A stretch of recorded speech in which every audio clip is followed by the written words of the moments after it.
Thank you for joining us for the Florida Association of Museums webinar today, Nonprofit Board Roles and Responsibilities. The FAM Foundation is a not-for-profit organization that provides educational programs and services for the professional growth of Florida's museum community.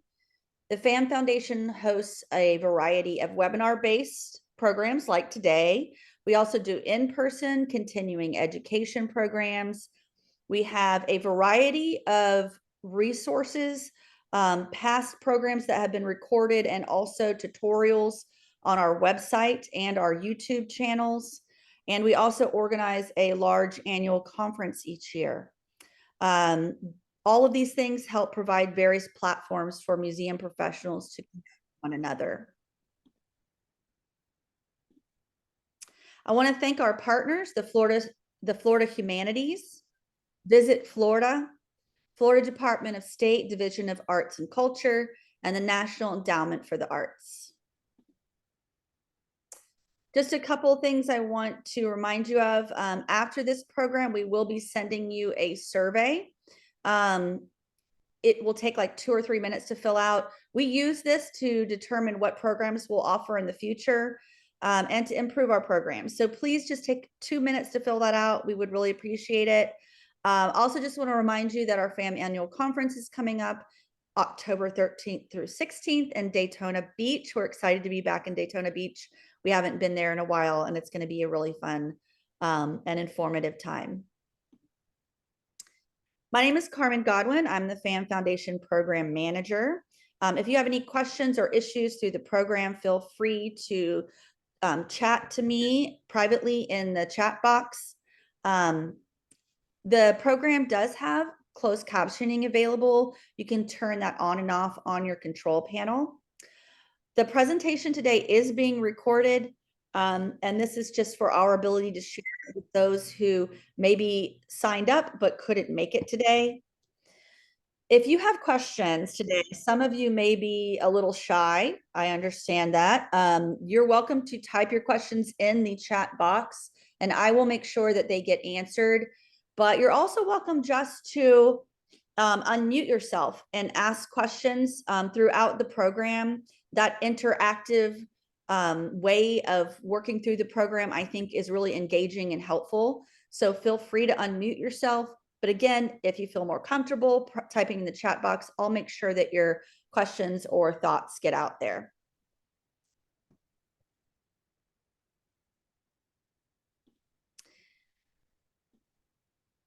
Okay, well, I'm trying to introduce our speakers. So here we go. There's Brynne's beautiful picture. Brynne Besio is the managing director at Carter Global. She has 35 years of leadership experience within a variety of nonprofit sectors, most recently as a CEO of the Bishop Museum of Science and Nature. Her role at Carter Global, she helps nonprofits with fundraising strategy, visioning, strategic planning, interim CEO leadership, governance, counseling, and CEO coaching. In addition, she serves on the Florida Association of Museums Board of Trustees as the immediate past president. So thank you so much for being here today to share your expertise with us, Brynne.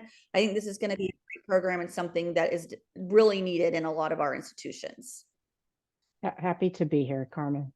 So I'll let Carmen take over admitting people, and I'm gonna share my screen here and start. Thank you for signing up today. I just wanted to share that I'm assuming my screen's up for you guys. That yes, it's when I left actively being an employee, and working with nonprofits in a leadership role, I thought, well, now I want to turn that experience around and help nonprofits. So it's my pleasure today to put together a program of kind of leading practices in governance. Governance is one of my favorite things to work with nonprofits on. I think it's foundational, right? It's the support mechanism by which the staff can actually get out and do their work. So I'm happy to answer any questions throughout the presentation let's make this a conversation if we can. It's always much more fun to do things in person, but thank goodness we have Zoom and we can do other methods of getting together. So I have had a certification from BoardSource in governance. I'm always trying to learn, always trying to see what else I can bring to the not to just the museum world, but everybody. It's really been interesting. Nonprofits across the country all deal with the same thing. Board of directors is a challenge, and the reason the board is a challenge is because it's a group of people that have come together that aren't used to being a team, right? They have to learn how to be that team together. So we're going to talk about the basics. And I find when I work with boards, and we do work with in building a governance improvement plan with them, that just even doing a leading practices discussion helps them think about, well, what are we doing that maybe could be improved? And then you have a common language by which the CEO and the board of trustees can, think about, well, how do we move forward and how can we do better? And I noticed that Carmen sent me the list that we have board members as well as staff. So happy to have all of the conversations. Everybody has to work together to strengthen the governance piece. So let's talk about board governance. Governance is really about steerage. It's steering the ship, guiding the ship. It's not in the seat operations unless you're an all volunteer board. And I have worked with some all volunteer boards, and they are trying to do governance and they're trying to do operations. And thank goodness for volunteers, right? Because they are the best at getting things done. And but you want nonprofits that have the good fortune to be able to have staff. There is a separation of duties. There's shared duties and separation. We're going to talk about all that today. But you hire staff to do the execution. You hire professionals. That's what the board does. Is they bring a brain trust, but you're hiring professionals in that field to do that work. So governance happens when you've got an integrated combination. You've got good systems, you have guidelines and guardrails that you're working within, and you have processes and procedures.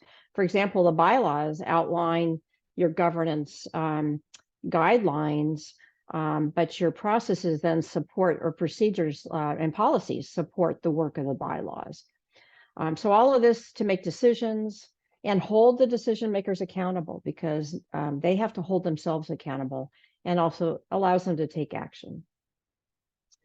So the principles of governance are that it's people, right?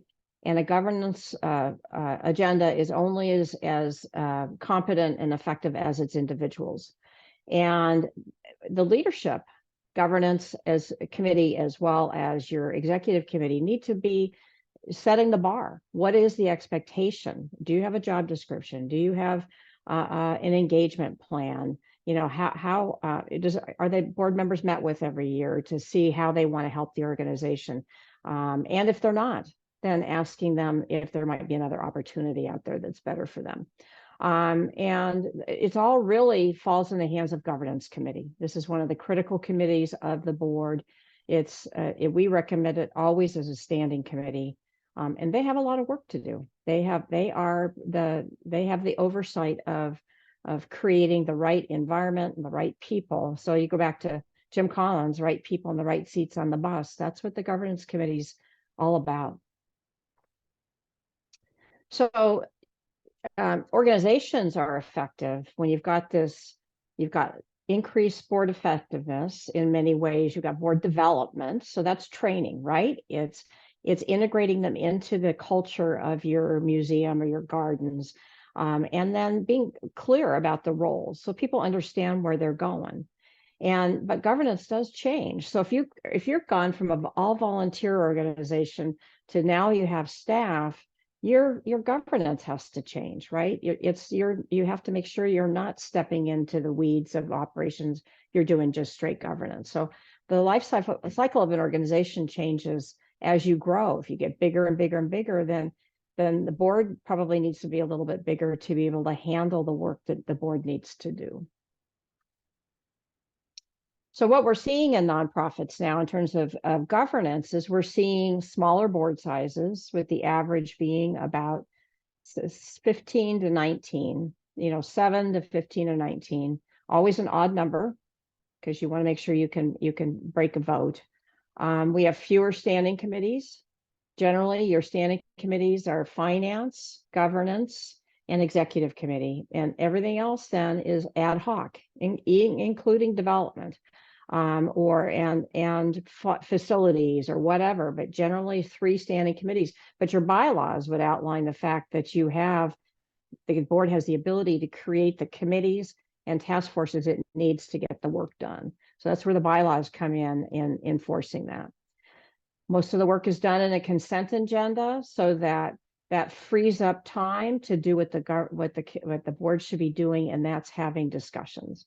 That's strategic discussions. What's going to impact our business 5 years from now that we need to be looking out for now? How do we deal with cybersecurity issues on a larger scale? Things that affect the entire institution and the strategic growth going forward. Board development is common. You need it. You have to, people can't make a decision, the best decision for an organization, unless there's good training. Diversity is a big push. Obviously, diversity comes in all forms, not only ethnicity and race, age, geographic location, and the skills and expertise you need. What is your strategic plan? If your plan says you're going to be building for the future, do you need an architect on the board who can be an objective view on what hiring an architectural firm might look like? So those are the kinds of questions you need to think about. Skills and expertise also is diversity. And then that strategic discussion is huge. What is the purpose of the organization? And are you meeting that with the work that's being done? And what are you projecting for the future? Any questions so far from anybody? So these are the general 3 roles of the board. Is you've got the strategic role, they hold the strategy going forward in their hands. The fiduciary role, of course, that fiduciary oversight. It's ensuring resources. You'll see that in a minute. We'll outline it. And then the generative part is where it all comes together, and you hope it's in that center section there, where they're considering the strategy, you're considering the finances, and you're considering then discussing how can the board help? Where do we need to go? Do we need more resources? What do we need to do that? And the board holds the values of the organization. The values hold the mission. So values are how you expect people to act, right, in making decisions. And the core values usually have an operating principle with them. So if it's integrity, then how do you want integrity demonstrated in your organization? Then mission, the board holds the mission, and that's usually done, all of this is done in conjunction with staff partnership. The board holds the vision, though. The board is responsible for the vision of the organization and the priorities, the strategic priorities to get there. What are the pillars? Do we need better brand awareness? Do we need a better board development? Do we need to expand our programming? And then the action plan comes. That's the operationalizing of it by the staff, but the board usually have a role in that. So this is your general strategic framework of the organization, and that's the board's responsibility. So the 10 basic responsibilities for boards are to, as we've talked about, set direction, mission, and vision. They need to ensure effective planning. I mean, remember, you hold a 501c3 for a reason, and that's because you're entrusted to provide education or preserve collections or do research or whatever it is in your mission. The public's trusting you to do that. So the board's role is to ensure that you've got a good strategy and plan to make that happen.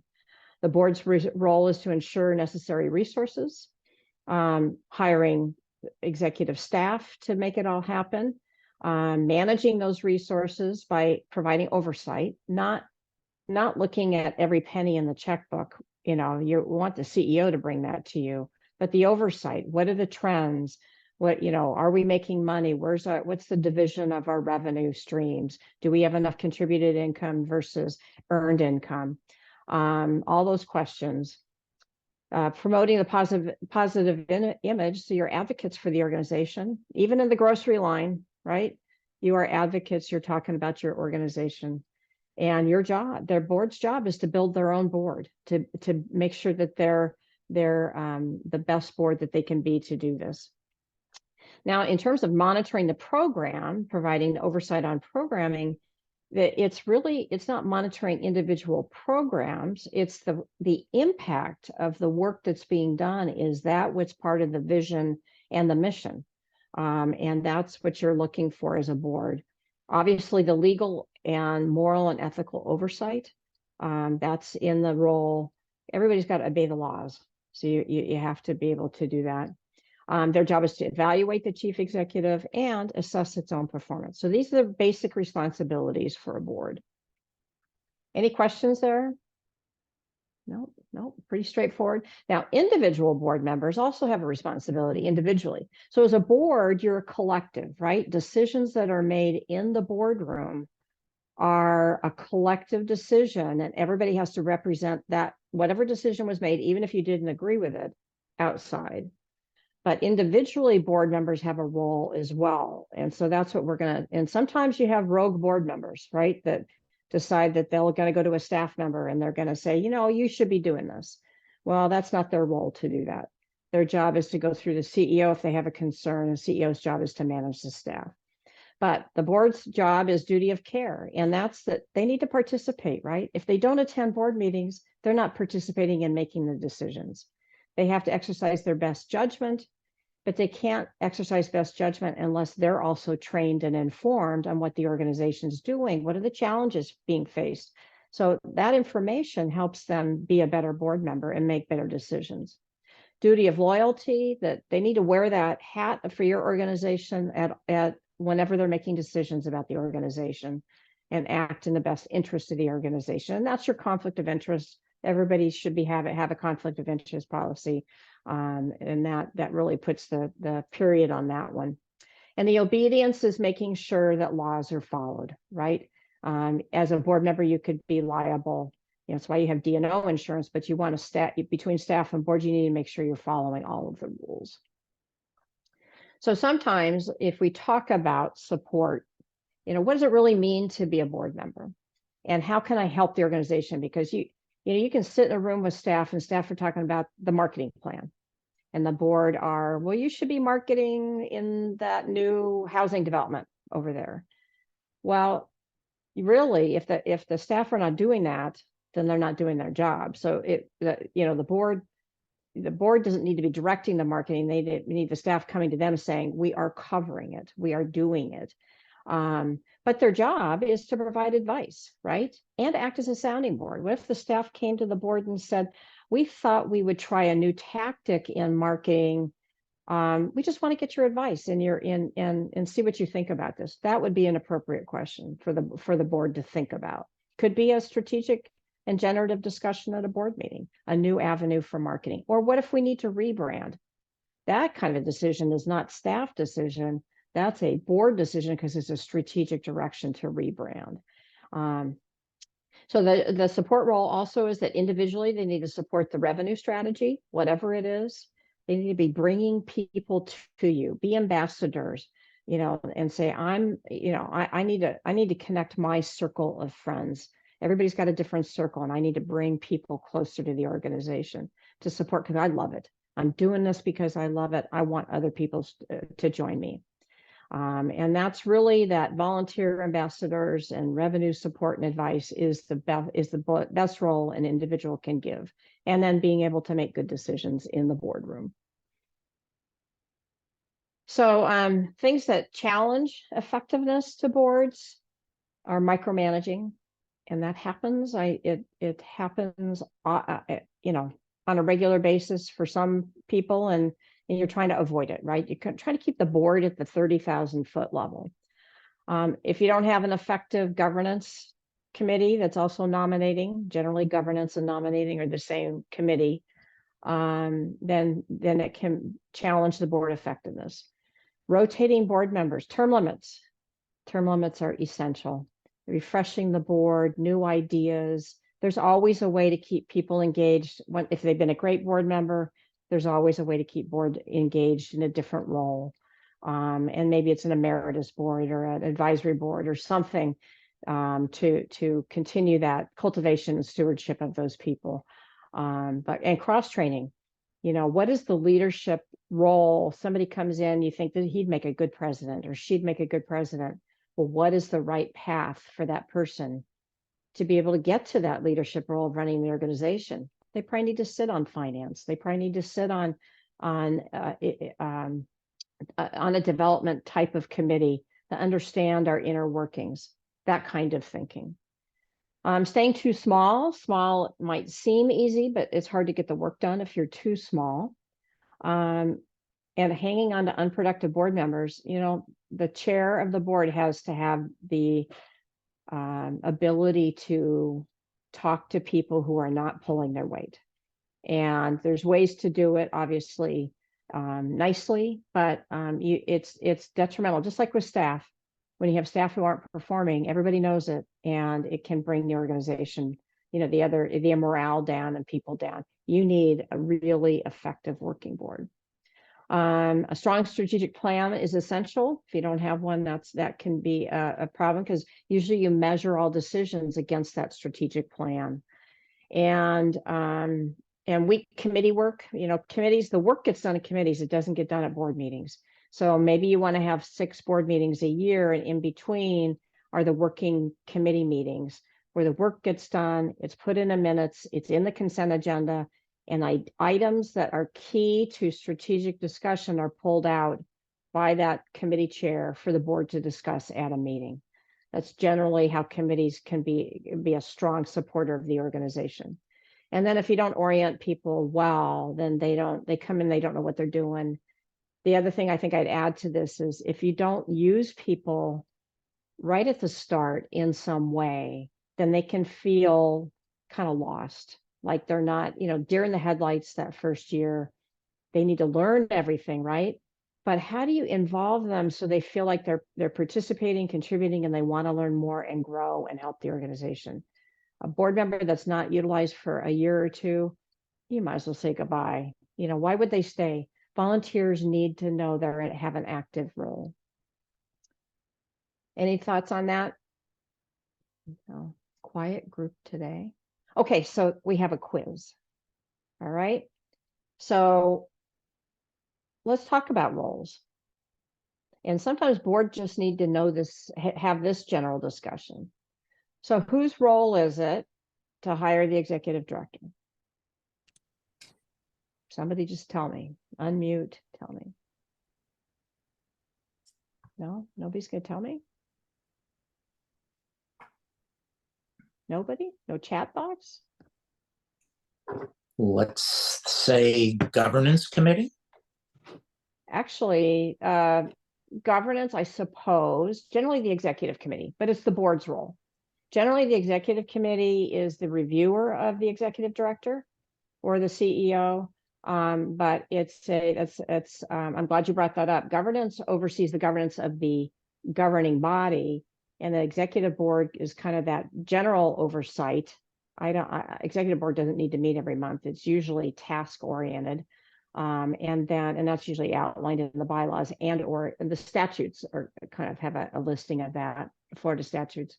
But it really should, the board hires executive director, and the executive director works directly for the chair of the board. That's who they work for. They don't work for the whole board. The whole board would be responsible for firing and is responsible for hiring, but the general day-to-day work is done between the chair. How about fundraising? Whose job is that? You guys still awake out there? In a sense, everyone's. It's everybody's job. And that doesn't mean everybody has to make an ask. That means that that everybody has a role. There are many roles. There's thanking donors. There's bringing people closer so they can talk to a staff member and really get the feel for the mission. There's bringing people to an event to expose them. There's just wearing a t-shirt that has your logo and somebody asks them about, well, I've seen that nonprofit. Oh, aren't they government supported? And that person has the opportunity to say, no, you know what? We raise our own money. We have admission. It's being able to talk about how the organization does make money. And that's what fundraising is all about. Everybody can do that. How about developing new programs? Oh, come on, you guys. Unmute. Somebody tell me, other than John's the only brave one here. Someone wrote staff in the chat. I can't pull up that chat because I've got my screen shared. The board. Nope, not the board, staff. Programming staff. Someone wrote programs. Develop new programs. Now, new strategic direction. You're right that the board would, if you decided that you wanted to go into early learning, you weren't doing it, you didn't have any resources allocated it, but this was a strategic direction for the organization to build that focus for your organization, then that's a board sanctioned direction. But to develop the actual programming, working with the schools, working with Head Start, whatever it is, that's the staff's role. It's not the board's role. Board have to make sure that there's impact, right? That you're, for the resources that you're allocating, that you're having an impact in the community. It might be a loss leader, or it might be a grant funded program. That's okay. But you want to know that 50% of the kids that go through your program have seen an increase in reading skill, or just want to learn, that their parents are, just thrilled that they have an interest in science or history or whatever you're doing. That's impact. So who creates the budget? Senior staff. Yes. With your treasurer, in conjunction. Treasurer usually is head of finance. And finance would review it line by line. I mean, that is certainly in their purview to do that, and they should. But who then approves the budget? Board. The The board. Exactly. So that's where you're handing the keys to the kingdom to the CEO or the executive director. The finance committee's vetted the the whole thing, the resources being allocated, and then they're saying, please go forth and conquer, right? And that's the approval of the budget. The CEO should not have to come back to the board to reapprove anything that's already in the approved budget. If there's something that needs to go above and beyond the budget, that's when the CEO comes back to the board and say, I've got this new idea, new program direction, or the staff came up with it, even better, right? And we want to move in this direction, but it's going to take more resources. It's outside of the budget. So that's generally how that works. And we talked about it already. Who creates the vision and strategic direction? Board in partnership with staff, but really it's the board's role. And then recruit and select board members.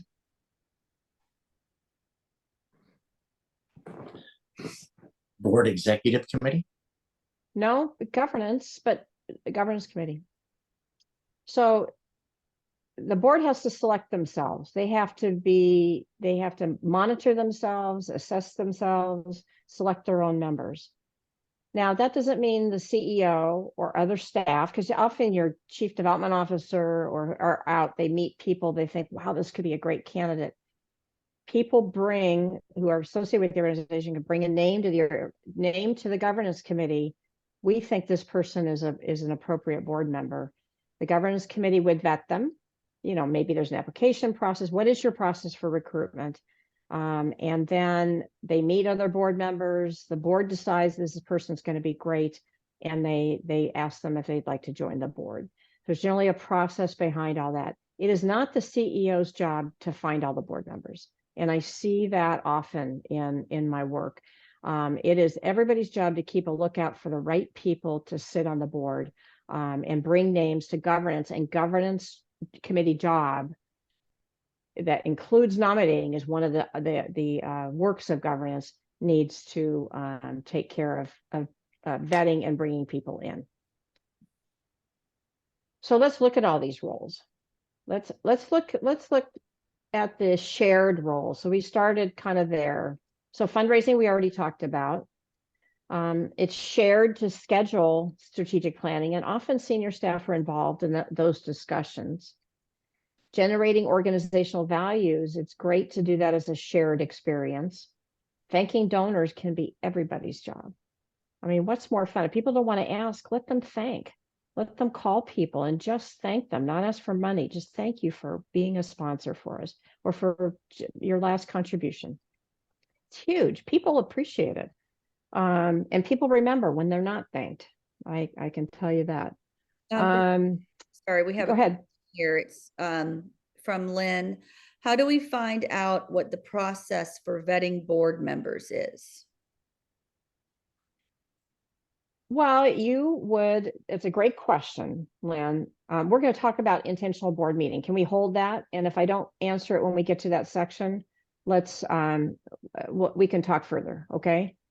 But I have a set of slides on that.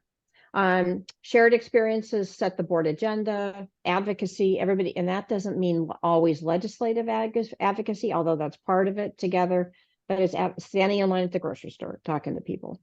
Board training is a shared experience, how the board wants information. That's something you do together. Legal obligations for operations has to be shared. So then we talk about the staff.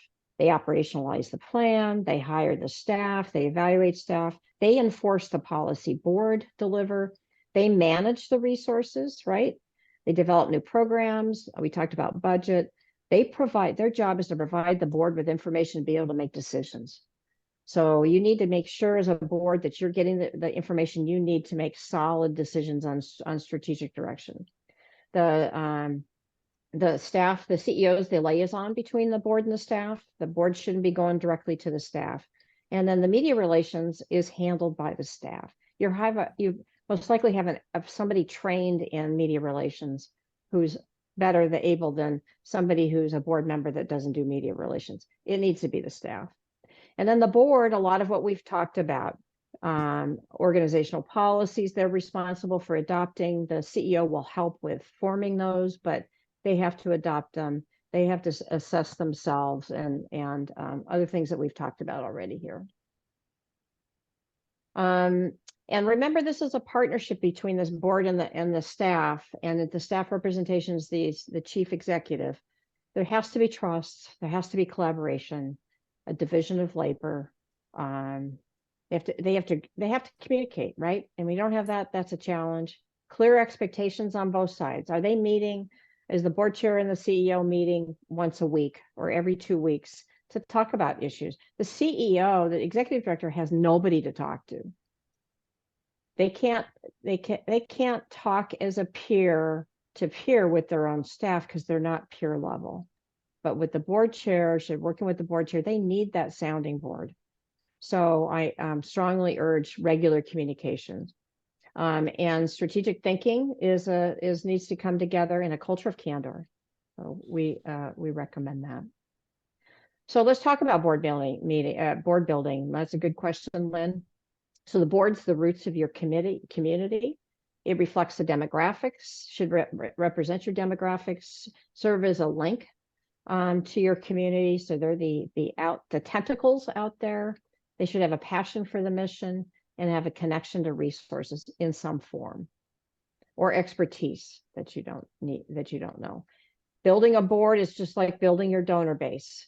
You identify people, you cultivate them, you invite them to a program, you see if they're interested, you recruit them to the task, you orient them, you involve them, you continue that education. There should be a mission moment at every board meeting that you're talking about the organization, that staff member comes in and presents something that they're doing to excite the board. Evaluate the board member and then rotate them. And then that process is continued. So it's strategic recruitment. It's identifying the right characteristics and skills and expertise you need, engaging people, and then intentionally revitalizing your board. That's important. So the governance committee would have, ideally would have a pipeline of prospective board members. And so you would have established as a governance committee that we need people who have skills in, right now we're lacking. We're doing a board matrix. We see what skills people have. We identify the gaps. We need somebody to represent this community. We need somebody who has a skill in HR that we don't have, or do we need somebody that has a skill in finance that we don't have? So you have a list of criteria that you're looking for at this time. And you need, there has to be a cultivation recruitment planning. If you need diversity and you need it in ethnic communities, then how are you going to go about reaching people that maybe don't sit around the table and asking how to involve people? So you need to have a plan. You can't just expect people to come to you. You have to plan for it. You need to then have a thorough board member orientation. Sometimes it's helpful to have a board mentor program. So a newer board member can work with go have lunch once every couple of months with a seasoned board member, and just talk about what's it going. How, and they can ask questions that they might be embarrassed to ask in a board meeting. And that continued board work that education it needs to be continual. So anything else on that, Lynn? That was kind of a basic overview, but basically you're recruiting, somebody brings the governance committee a name, they meet with them, they assess their ability, or interest and ability to help the organization. You invite them to talk to other board members, and then you invite them on the board, and then it becomes the orientation process. Does that make sense? I guess so. Okay. Anything else on intentional board recruitment? Okay, so I guess related to this, sure. I'm wondering who best trains new board members. Well, I think it's a shared experience. I think that the staff obviously can train in the mission, right? They can immerse the board members in the mission in whatever way. If it's a museum, they need to take them behind the scenes, talk about what it takes for collection care and management, or what it's like to put together an exhibit, or care for animals, whatever you're doing, or plants, or the gardens, or whatever it takes. But the governance committee then is responsible for training them on what are the bylaws, what are the expectations of a board member. And what I like to see is a board engagement plan, so that the governance committee builds a menu of options that a board member can choose how they want to participate for the year. And then that's evaluated after a year. So there's a continual discussion with the governance committee or the board chair, governance chair together, so that there's continual opportunity. Does that make sense, John? Okay. All right, so let's talk about effective boards. They plan. They are provided ongoing education. They have realistic goals. Their job is to make sure that resources are allocated correctly, right? And they need to be supportive of finding the resources. This doesn't mean that they're writing grants, but maybe they know somebody who's connected to a foundation. They introduce those people to the staff to the foundation. They know people who have affluence that are interested in your organization. They need to make those introductions. The staff will do a beautiful job of educating them on what you do. And they just need to be active. If you have fundraising events or programs that then there's a opportunity to cultivate somebody, and then there's an ask later, the board needs to be involved in that process. So I'm bringing John Smith to you, and we're gonna, as a board member, and he's interested in this, in the mission. He gets excited about what he sees. It's my job with the development staff then to help do the follow through and see what John might be interested in doing with the organization. Is he interested in a particular program they might want to fund? You know, that's the participation in fundraising process, is being there. Boards that are effective require accountability of their people. They recruit board members based on the gaps that they have, the skills, expertise, geography, age. I mean, if you have a group of board members that are all 65 and older, then that's not representing your community, right? What if you serve families? Do you have anybody who has a young family that needs to be involved? You know, somebody, a parent. You just have to look at the gaps of where you're not representing the board, the community. And then the use of the board's interest, intellect, influence. That's using that brain trust to support is huge.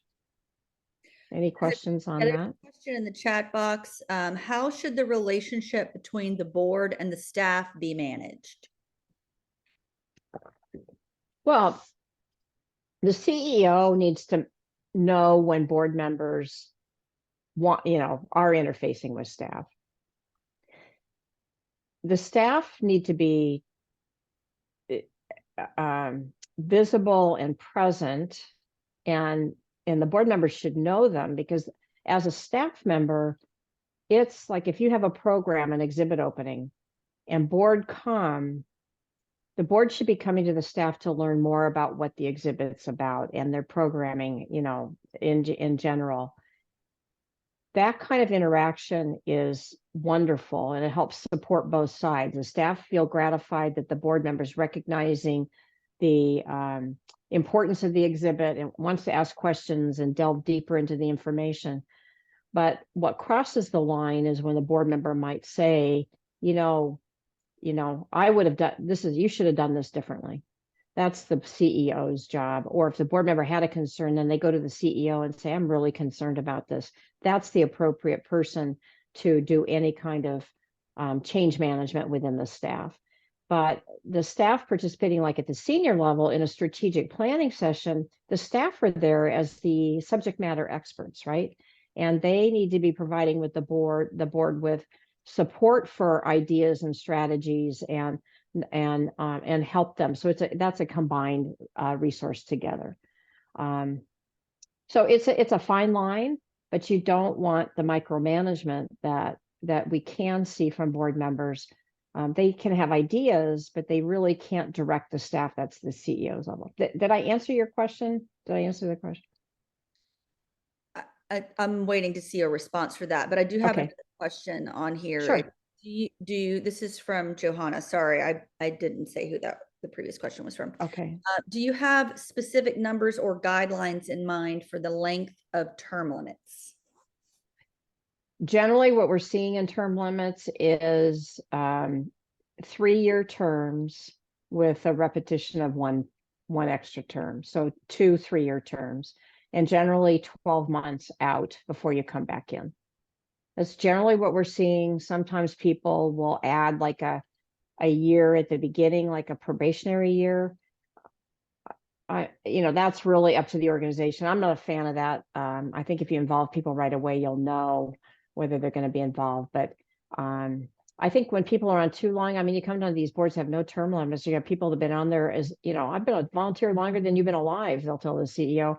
Well, that's good and bad. It's nice to have the history. So how do you keep the history and the institutional knowledge, but you also bring in new ideas, and so that's where your advisory committee might be a place for people to participate who have the long-term history. And it's a long time. I had a board chair I'm working with who they didn't have term limits. They had people on the board for 15, 18 years. And he said, after we gave them a governance improvement plan and we started to work together on it, he said, I started talking to all the board people, and he says, it's so nice to have new ideas on the board. And the older board, the seasoned board members are saying, I'm done. I'm ready to retire from this position and support in a different way. And the new idea, I want to see the new ideas. So think about that. And then you've also, a couple people have said yes, that you answered their questions. And then Lynn is asking about term limits for officers. And then Urmila asked, is there a guideline for how many people should be on the board? Oh, term limits for officers. Let's do that first. Term limits are generally those 2 3-year terms. And so they would be off after 6 years and then have a year's gap. And you should you keep them in classes. So you want to make sure that you're not, it doesn't have everybody rolling off at the same time. So you might have somebody that has to leave because they moved and they have 2 years left on their term. Then you have and they were to be re-voted on in 2026. You then have an unexpired term of 2 years for 2026. You can bring a board member into that slot and then they get revoted on again in 2026. So you got to keep track of where people are, but generally you have 3 different classes. That can be outlined in the bylaws. It doesn't have to be, but that's generally how that works. And then Ermila, is this the Ermila who used to work at Mosey? I'm thinking. Yes, that's me. Yay! Nice to. No, I don't see you, but nice to see you. I was interim at Mosey for a while. It was a treasured time for me after when I left the bishop. You said the board size. Generally, boards are 3 to 15 these days. There was a period of time when people had huge boards. When I came onto the bishop in 2007, there were 58 people on the board. And they had a board and they were working just in an executive committee that met every month. And so everybody else was a quarterly visit. They had to ratify what executive did, but that was no way to engage the full board. So you want enough people that they can handle the committee load and be positive contributors to the organization. So that you just have to kind of gauge. If you're in a capital campaign, you might need a little larger committee. And if you're in a big strategic expansion and you need a lot of expertise, maybe your committee's bigger. Okay. Yeah. Well, let's talk. Oh, go ahead. I said thank you. So let's talk about the characteristics of great board members. They appreciate the role of fundraising. They may not love it, but it's just getting people so interested in your organization that they say, how can I help? That's the role of everybody in fundraising. You want board members to just tell their own personal story. They don't have to know the intricacies of your mission, but they can talk about how it impacts them, how they love it, because this is what they love, seeing the spark of joy in a child's eyes or in a senior's eyes from an educational standpoint. They need to know the numbers, the metrics. How many people do you serve a year? And what's the general makeup of the revenue profile of your board? Of your operating budget. You want active leaders. You want people to participate. You need leadership. That's a lot of what people don't always realize is, are people going to jump in and say, I'll take the reins of something? It's a divide and conquer. The more people that will take leadership roles, the easier the job of the president and the better and the more effective the organization. You want people who will be donors themselves. They can talk about the mission. They understand donor moves management. And really that's the fancy term for how do you take people from being a $25 donor and make them feel like family so they leave you in their will, right? That's the goal, is that they love you, that they want to say, I really love what you're doing. I want to give you $5,000 a year, unrestricted. And of course, unrestricted, the money's the best, right? This is how I want to do it. And then the next year they might, you have a capital campaign, they might make $100,000 contribution over 5 years. You just want to see this grow, their engagement and interest in the organization, interest in fundraising, and they hold themselves accountable. That's a great board member. I want to do better. Let me meet with the president or the governance committee chair. I want to do better. So we have another question, Brynne. Sure. How should a board member who turns toxic be addressed, and who should address that? Well, first of all, the board chair should address it. And in a toxic in a meeting is a different deal. You need to figure out how to table conversations and say, let's talk about this outside of the board. I see that this is a conflict, or not setting right. Let's just table this. But the board chair is the leader of the board, and you can have the governance committee chair with them, but they need to have those hard conversations. It's just like with staff. You know, where are your challenges with the organization? It's really just, it's all about people management. So that goes right to effective board meetings. The efficiency, the fact that you boom, boom, boom, get through the consent agenda, unless somebody wants to pull an item, and you build that conversation all tied to any strategic work. And you focus on the future. Board work should be focusing on the future. And so get the business stuff done at the beginning of the meeting, and then have time to talk and share, or talk about who could we invite from our community, what areas are we missing. You know, that board criteria, Lynn, you talked about board criteria. That's a great discussion to have at the board meeting. Here's our board matrix. And here's our strategic plan. What kind of people are we looking for to help us? And have that big board discussion, involve them involving people in solution, finding the solution is a great way to engage people. And then that board member development opportunity, the mission moment, what can they learn to help strengthen their knowledge? And, having an effective agenda is huge. So, it's not magic. Having a great board, it takes time, it takes planning, but it's such magic when it comes together. But it takes people who want to make it work, and it can't just be the CEO. It has to be that partnership, and you have to intentionally build not only the right board, but the right board meetings and discussion, and understand the roles, clarify the roles. All of that together makes it the right thing. So, any other questions, thoughts? Lindsay's asking, is there a sample board matrix that you could share? Sure, I can send it to Carmen. And Board Source is a great resource. They might have one on their matrix, and a matrix, really, if you think about it, is, age, ethnicity, geography, where do they live, what kind of work do they do, what kind of skills do they have. It's really laying out the demographics, not only of what you have, but what you need. That's what the board matrix would reflect. And then you have people assess where they fit in that. Okay, and then Lynn asks, how soon should board minutes be distributed after a meeting? And then Beth asks, she's asking if there's going to be a recording. Yes, I'm going to record this and I'll send it to you as well. Okay. Well, that's a really good question. And I think it has to come from the culture of your board, and what they want to know. I always appreciate when board members called me if they couldn't make a meeting and they wanted to find out what happened. But generally, minutes are sent out in the consent agenda just before the next meeting. So if you have a board chair that, if you had an important discussion and it's bulleted points in the minutes, then maybe you want to send them out ahead of time. But generally, if it's just routine board business, then it may not need to be sent out until the consent agenda is sent out for the next board meeting.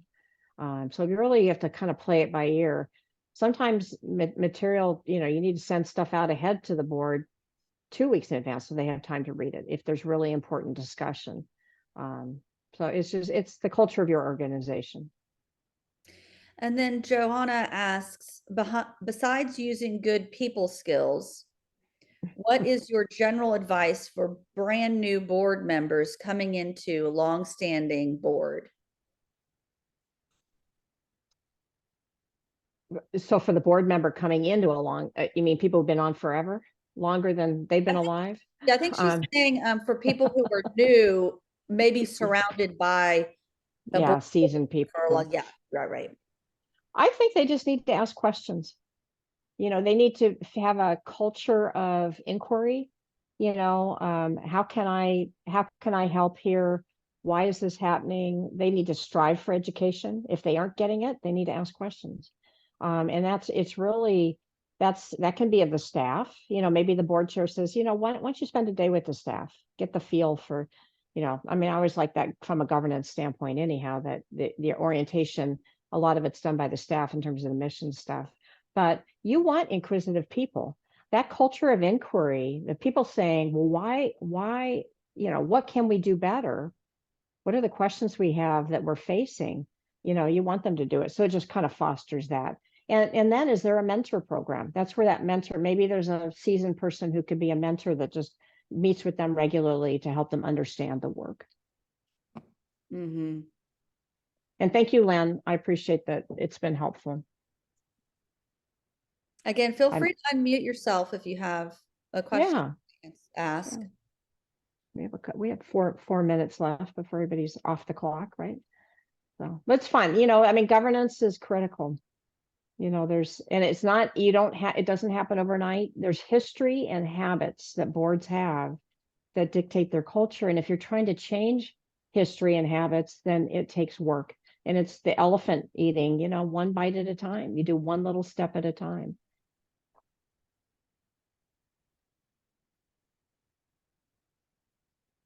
Nothing else, huh? Anybody else? Well, thank you all. Thank you all for being here today.